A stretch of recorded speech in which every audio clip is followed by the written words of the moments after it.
The Dallas Cowboys are sitting in great shape when it comes to the salary cap. It's taken a little sacrificing, but the front office is finally in position to lay out some real cash for some high-quality players. To make matters even better, a lot of the talent they covet are players they have developed themselves after making wise draft selections over the years. All this translates into a great group of young players that are soon to be signed to long-term deals. Rejoice! While the future is bright for this ball club, the team is not far off from facing some obstacles financially. Drafting well, developing players, and retaining great talent all come with a cost, literally. If you look at the top 5 paid players who have been signed to a multi-year deal, the financial commitment the Cowboys could be making to their new stars will essentially double. The new salaries in blue are estimates of what could be coming for those players. Just like that, half of the team's salary cap would be allocated to just 5 players. Granted, this takes into account that all the big names are going to get resigned. Not all of these things will happen this year, but this is what the team would be up against if they gave most of their stars new deals. On the surface, this brings about a little cause for concern. How is the team supposed to field a roster full of players when so much money is tied up in just 5 players? There are a lot of players that still need to get paid.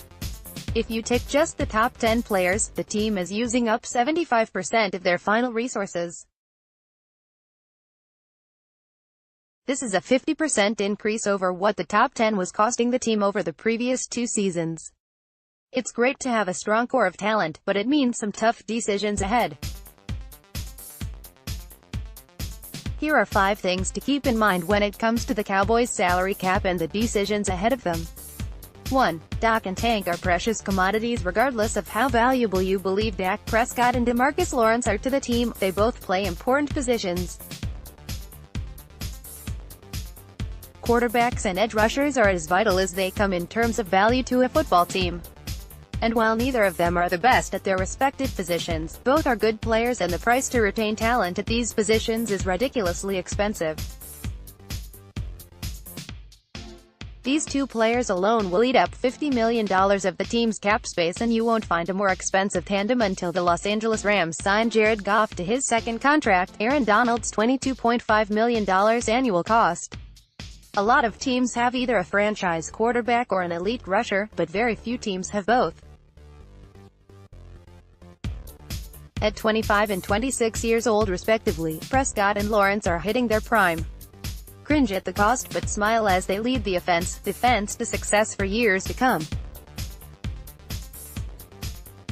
2. Sean Lee has to go. It's a nice gesture to just pay out the veteran linebacker his $7 million base salary in the final year of his deal as a parting gift. It's also nice to think that Lee and the front office can come together and find a common ground that would pay him a fair price to come off the bench. Unfortunately, these scenarios are not cost-effective for the Cowboys. Football is a business, and the simple truth is Lee's value to the team has nowhere indicative to what he'll cost the team. Lee will be 33 years old when the 2019 season starts, and injuries have plagued him throughout his career. For the Cowboys to invest any amount of money towards him that is not tied to an incentive package deal based on snap percentages is just bad business. The Cowboys have made some big decisions that allows them to have Jalen Smith and Leighton Vander Esch running the show now, and it would be wasteful to not fully capitalize on those resources by paying for Lee as well. 3. Cole Beasley is not coming back. The Cowboys just don't have the money for Beasley. Excuse me, let me rephrase that. The Cowboys don't want to spend their money on Beasley. He's been a reliable fixture in the slot for the offense over the last several years, but he plays a position that is a lot more replaceable than many others. Of course, he doesn't see it that way. Slot WRs just grow on trees apparently. Cole Beasley, at Bees11, March 6, 2019. It would be really difficult to see the two sides come close enough to work a deal to keep Beasley in Dallas. The front office will talk about how much they want him, but the numbers will speak a different language. Beasley will feel disrespected, and while the offers may not be what he was hoping for, some team will pay for his services. Replacing him won't be easy, but the Cowboys have to give it a shot. Laurent Robinson flourished from the slot for Dallas in 2011. He had 858 yards and 11 touchdowns in his last year with the Cowboys before leaving for Jacksonville in free agency. The following season, the Cowboys drafted Danny Cole and signed a slew of undrafted free agents wideouts, including Tim Benford and Cole Beasley, hoping one of them would stick as the team's new slot receiver. Guess what? One did. Look for the team to take a similar approach as they try to backfill Beasley's position with a player who will be super cheap for the next 4 seasons. 4. Others will have to go, too, when the top players are demanding so much of the cap resources that doesn't leave much money to go around for others. The trade-off there is that some decent players will walk. Players like La'el Collins, Anthony Brown, and Maliek Collins are quality contributors, but looking ahead, not all of them will be resigned once their contract is up. The organization will have to make some tough choices in determining who they want to retain and who hits the free agent market. It's not pleasant to see some of the players we've come to appreciate get away, but that's just how the cookie crumbles. The team has no choice to let some good players walk in order to afford their stars. We can all recall the moans and groans across Cowboys Nation when some of the players above moved on, but the front office does a great job replenishing talent. Would you be as upset if those names were sorted a little differently?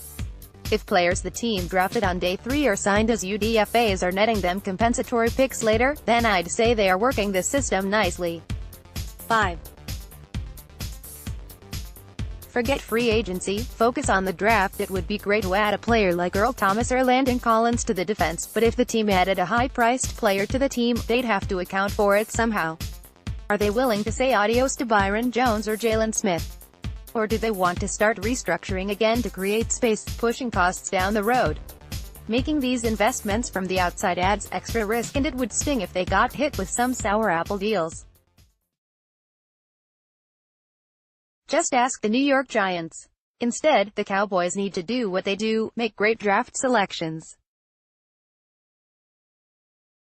Next month's draft is huge, and while it's easy to just think about some tweaks here and there to fill holes on the roster, the team just needs to collect as much talent as they can, regardless of how quickly they'll make an impact.